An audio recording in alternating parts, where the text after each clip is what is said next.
El cuerpo humano tiene dos sistemas organizadores y reguladores. El primero, el sistema nervioso, el cual realiza ajustes rápidos pero poco duraderos. A él le llegan los estímulos del medio externo e interno a través de sus múltiples neuronas. El segundo, el sistema endocrino, el cual realiza ajustes lentos pero más duraderos a través de cada una de sus hormonas. Hay un sitio en el cual confluyen ambos y su interrelación es muy estrecha en el hipotálamo, denominándose entonces el sistema neuroendocrino. Hablaremos de las glándulas endocrinas multicelulares, cuyos capilares son de tipo fenestrado. El hipotálamo, al igual que la neurohipófisis, se originan de una diferenciación del ectodermo. El neuroectodermo, por inducción de la notocorda, se forma el tubo neural y las crestas neurales. Se originan ambos del diencéfalo, el cual nunca pierden su contacto. Su tamaño, muy reducido, unos pocos centímetros cúbicos, y pesa 4 gramos, representa menos del 1% de la masa encefálica. Un componente fundamental del sistema límbico es el hipotálamo. Posee vías de comunicación de doble sentido con todos sus estratos.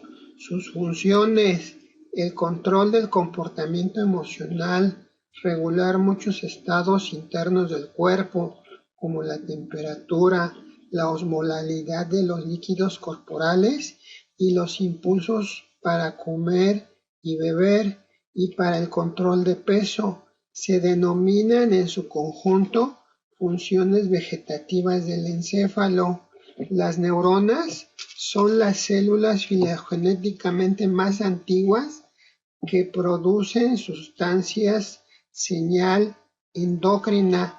El hipotálamo, constituido por múltiples núcleos, algunos forman el piso del diencéfalo. Una evaginación ventral con forma de embudo, el infundíbulo. La eminencia media ocupa la mayor parte de su pared. La porción terminal recibe el nombre de neurohipófisis. Junto con la adenohipófisis forma a la glándula maestra, la hipófisis. La hipófisis pesa 0.5 a 0.6 gramos. En el embarazo, 1 gramo o más. En el centro de la base del cráneo, alojada en la silla turca del hueso esfenoides, compuesta por dos lóbulos, la neurohipófisis o lóbulo posterior, formado por la pars nervosa y la pars intermedia. La adenohipófisis, el lóbulo anterior, formada por la pars distalis y la pars tueralis. Esta última, junto con la pars infundibular, forman al tallo hipofisiario. Las grandes neuronas, denominadas neuronas magnocelulares, ubicadas en los núcleos supraóptico y paraventricular del hipotálamo, secretan las hormonas neurohipofisiarias. El axoplasma de las fibras nerviosas transportan las hormonas desde el hipotálamo a la neurohipófisis, el tracto hipotálamo-hipofisiario. Las fibras nerviosas amielínicas, donde se observan pequeños cuerpos irregulares denominados cuerpos de Herring. el depósito de los gránulos neurosecretores de las hormonas oxitocina y antidiurética. Son nanopéptidos. Los pituicitos, de forma muy variable, con prolongaciones que a menudo terminan sobre las paredes de los capilares, núcleos ovales o redondos, el tejido de sostén, la neuroglía.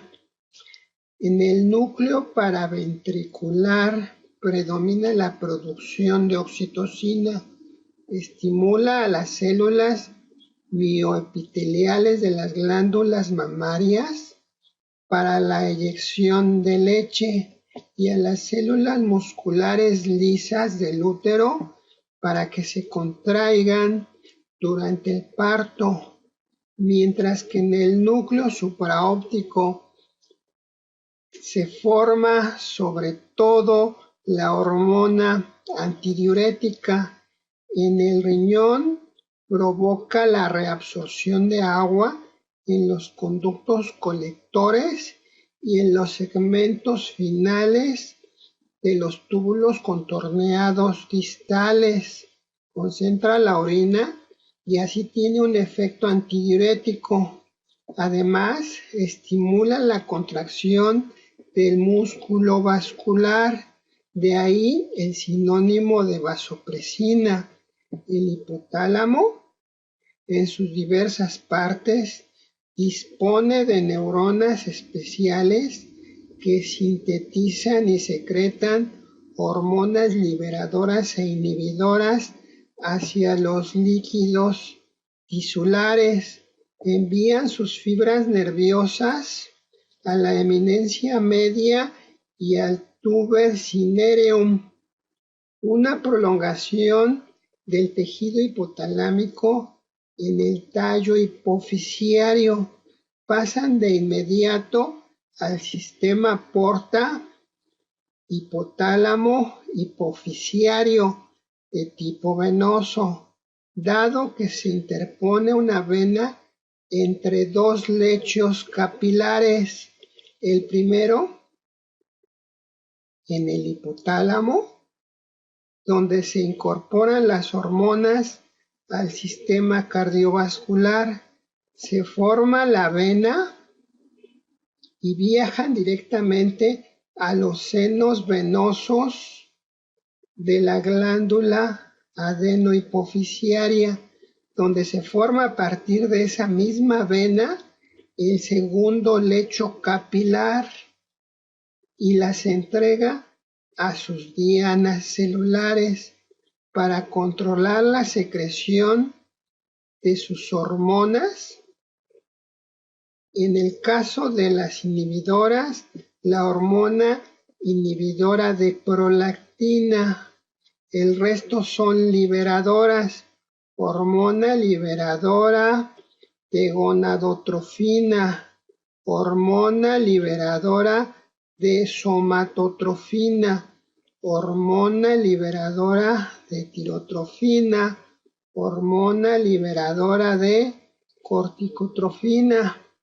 La concentración sanguínea de nutrientes, electrolitos, agua y diversas hormonas excita o inhibe a las distintas partes del hipotálamo, recoge la información relativa del bienestar interno del organismo y a su vez utiliza gran parte de esa información para controlar la secreción de numerosas hormonas hipofisiarias de gran importancia general. La adenohipófisis se desarrolla a partir de un divertículo ectodérmico del techo del estomodeo, la boca primitiva. La bolsa de Rankin se separa de él y entra en contacto con la neurohipófisis. La porción distal representa el 75%, una cápsula de tejido conectivo Su estructura microscópica de la asociación de sus células es en forma de cordones irregulares, cuyas paredes están formadas por tejido conectivo fino, y dentro se encuentran las células sin orden alguno. Por ello su ordenamiento es en cúmulos. Encontramos en su interior dos tipos de células que corresponden cada una al 50%. Se distinguen por su rechazo o afinidad a los colorantes.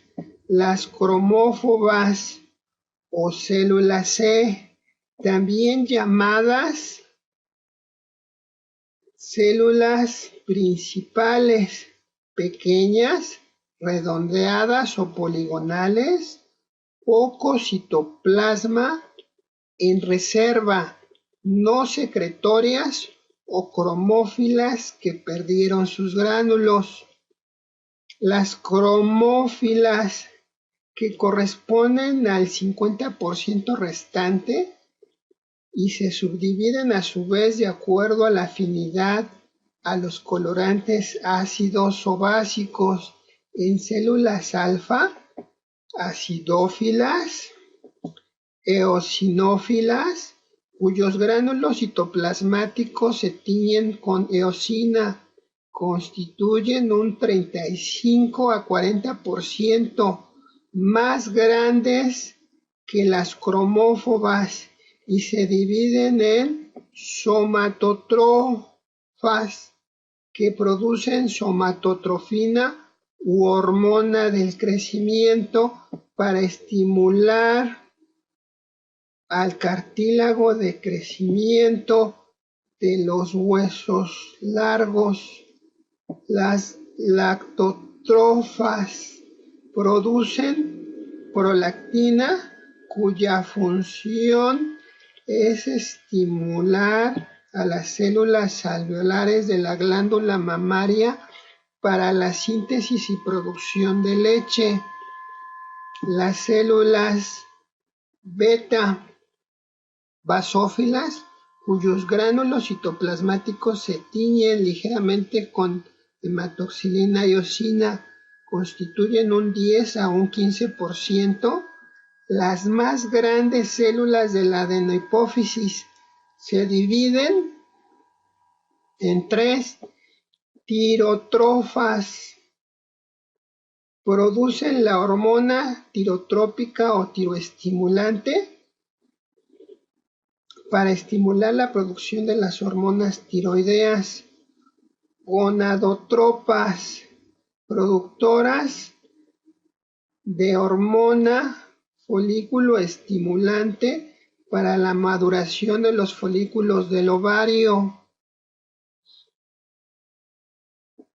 Y en el hombre, la espermatogénesis en el testículo, la hormona luteinizante para estimular la formación del cuerpo amarillo.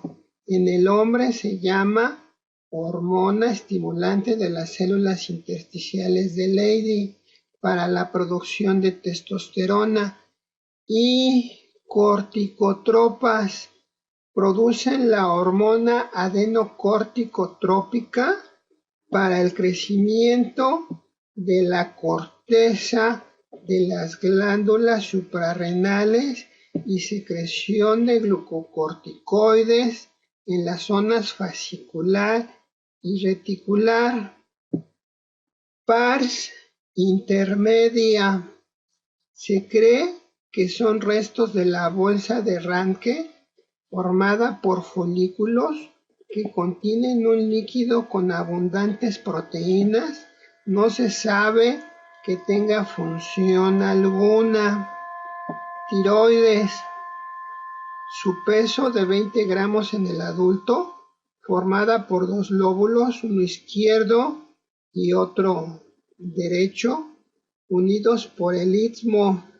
En la cara anterior de la tráquea desde el segundo al cuarto anillo, su estructura microscópica formada por folículos, encontramos dos tipos celulares. Las células foliculares o principales forman sus paredes, van desde planas hasta cilíndricas, dependiendo de su actividad, siendo la forma plana e inactiva, su forma cúbica, la habitual. Producen las hormonas tiroideas, tetrayodotironina T4 y triyodotironina T3. Ambas se almacenan extracelularmente en el coloide que se encuentra en el centro del folículo. Provocan aumentos en el metabolismo celular, en el índice de utilización de los carbohidratos, en el crecimiento corporal y en el ritmo cardíaco. Las células parafoliculares, células C o células clara, pálidas, más grandes que las foliculares, dentro de la lámina basal, núcleo excéntrico, producen tirocalcitonina, disminuye la resorción ósea y la concentración del calcio en la sangre, se libera en la hipercalcemia, se inhibe en la hipocalcemia.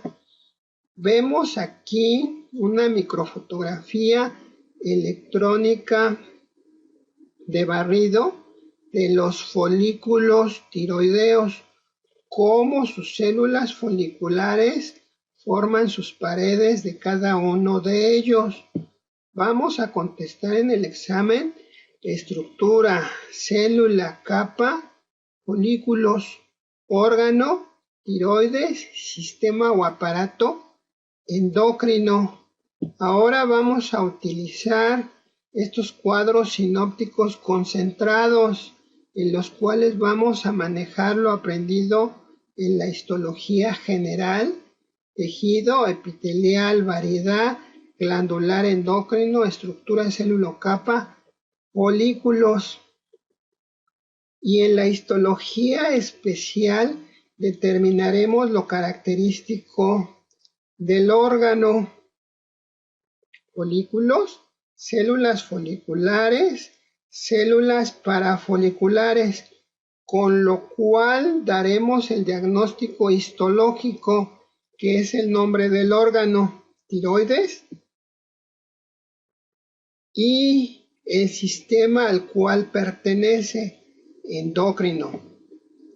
Para tiroides, en el borde posterior de los lóbulos laterales de la glándula tiroides, en número de 4, 2 superiores y 2 inferiores.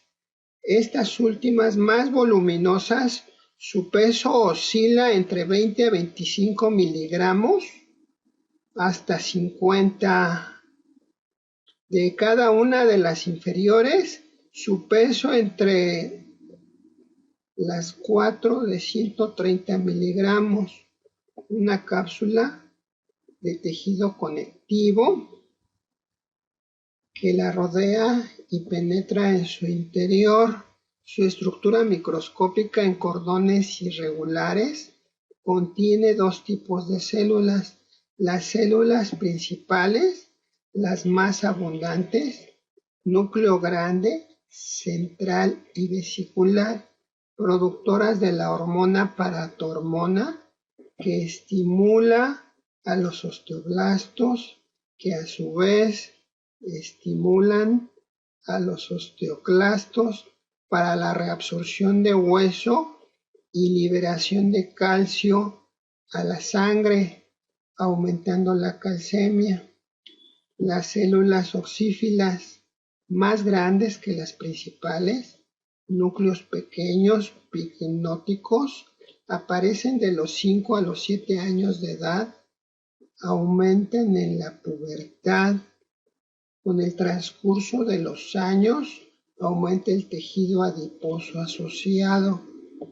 Suprarrenales, ocupan la parte superior y posterior de la cavidad abdominal.